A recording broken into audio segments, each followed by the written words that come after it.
We saw some rather exciting scenes this afternoon at the NatCon conference in Brussels after it was shut down while our very own Nigel Farage was speaking on stage. The mayor of St Josie Tenudi, the neighbourhood of Brussels' Emir Keir, said he was forced to issue an order banning the conference from taking place to guarantee public safety. One wonders if he'd set himself up as the Committee of Public Safety.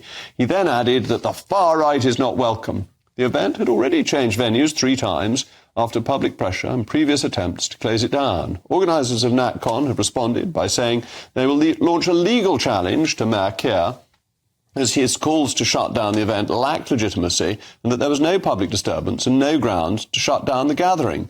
It was revealed this afternoon that the Mayor of Brussels, Philip Close, who also applied pressure for the event to be cancelled, entertained the Mayor of Tehran earlier last year, a man who has been sanctioned by the US for human rights violations. So in other words, legitimate, democratically elected politicians are a no for the Eurocrats, but human rights violators from Tehran aren't a problem.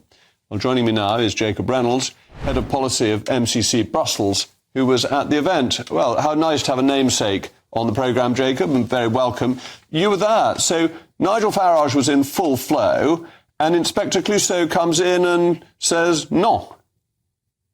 Well, yeah, we weren't just there. We've been involved for weeks in organising this event and making it happen. And we have to say, first of all, there's a tremendous thanks goes out, as I think maybe Nigel had mentioned, to the organisers of this event, but more importantly, the venue that in the final case stood firm, stood up to the pressure that came, tremendous pressure from political organisations, from the mayor, from all of the authorities of Brussels, and eventually had the spine and the backbone to allow this discussion and made a real commitment to democratic debate and free speech. And that's what happened here today. The story is very much that they tried to shut us down and they failed, and that democracy is too strong to lock down.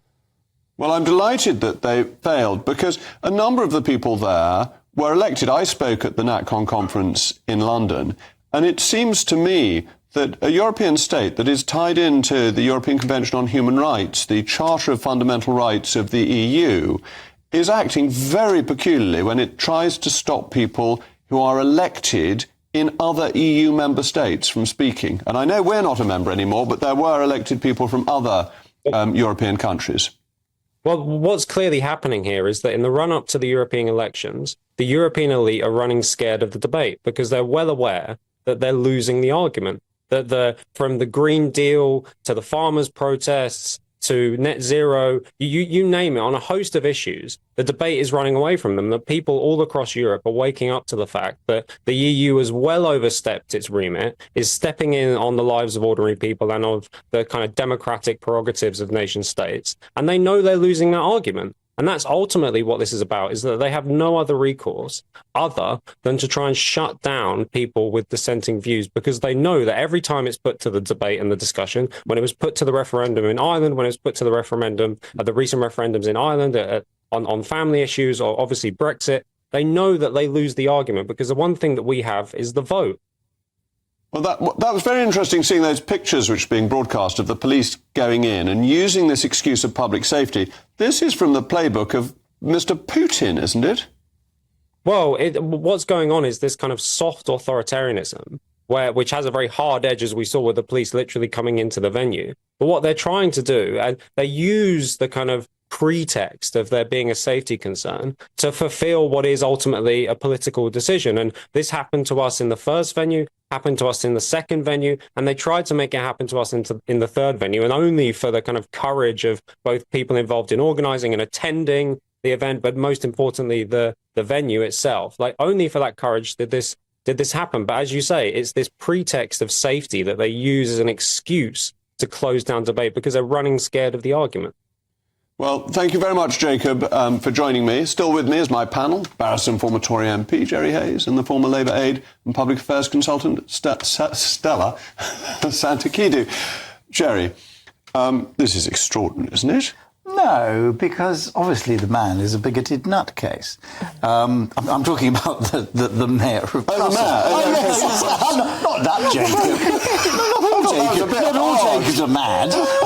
Just one or That's two. a little harsh, yes. No, and gosh, But it's nothing to do with European elites. But of course, Nigel Farage has the luck of the devil. I mean, the publicity in this is absolutely wonderful. We've got a great clip of Nigel, so let's have that. Yeah, okay. I understand the police are very, very keen to close this down. So if they're going to close it down, they can close it down with me on stage, can't they? They didn't go and arrest him mid-speech, but are you worried about an effort to close down free speech? That it does seem to be very heavy-handed. Look, is this an illiberal measure? Yes, it is. Is the NatCon a global organization?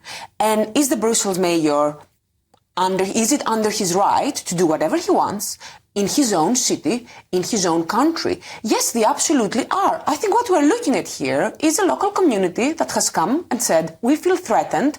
This organization does not have the same values as us, so we don't want them here. We are worried about them. At the same way that Suella Braverman, for months now, has been saying, oh, we can't have all of these pro-Palestine protests in London. We can't have all of these people assembling and making these speeches, and we're very worried about them. In the same way, the people of Brussels have every right to come and saying, these people don't agree with our ideology, we feel threatened, we don't want them here. Is that right? Because what Suella's been saying about the Palestinian marches is that people have the right to march, but they don't have the right to shout anti-Semitic slogans. That's different. No one was suggesting anything of that kind. But there were people at this conference who are under investigation for extremism. Now, I don't have an opinion. I have no idea whether they are guilty of that or not, and I haven't looked into it. But this is what the people have been saying in Brussels. They have been saying, we feel threatened. We feel like their worldview is different from our own. We don't want them here, which is what we have been saying. That's different from being threatened, isn't it? The whole point of freedom of speech is the right to be offended. That's the essence of it all. I mean, the nut comes a really, pretty harmless bunch of eccentrics. And they should be allowed to practice their eccentricity in the whole freedom and the way that they do. Well, I think Michael Gove addressed the one in London. I mean, there we are. It's pretty broad stream conservatism in that. It is. Liz Truss was there, but there we go. As was I. Hasn't been the point of NatCon and other similar organizations and other pro-Western values advocates that we should not allow other nations to impose their own values on us? This has been what they have been saying. We don't want people from Muslim countries going against Western values. Well, guess what? Brussels, they've had the values that they've had, and they are against NatCon as an organization. Certainly NatCon believes in the nation state, and the people who argue for it believe in the nation state. But I don't think anyone at NatCon has ever said that you shouldn't be able to make the argument for the European Union or make the argument for multiculturalism. They've said that they see problems with it, but that's very different. Well, yes, they see problems with it, and you said that, it goes against the European Court of Human Rights, and if human rights are so important, then how come at this case we're not allowing them? But at the same time, we have been trying to, the same people who go to the NatCon would go against all of these ideas. Yeah, that's right. I wanted to pull out of the European Convention on Human Rights. Oh, dear. But it seems to me that it's enforced to make us take illegal asylum seekers and not send them to Rwanda. But then when somebody wants to express a view in another country that's signed up to it, just use freedom of speech, suddenly it doesn't apply. And there's some pompous mayor. It's a political stunt. When does he come up for election, just out of the mayor? Do we know? It'd be interesting if a researcher found out. You'd actually think that it's a political stunt to the benefit of Nigel Farage. Well, of course it is. Wonderful. It was cancelled by NatWest, got lots of publicity. Oh, this will be all over the papers tomorrow. The good people of Brussels have voted for their mayor. The mayor has decided. The good people of Brussels can choose whether they want to vote him in or out. There is nothing we can do about it. Well, the good people of Brussels should remember that Belgium only exists thanks to the British. Anyway, thank you very much to my panel. Coming up, Liz Truss has unveiled her list of ways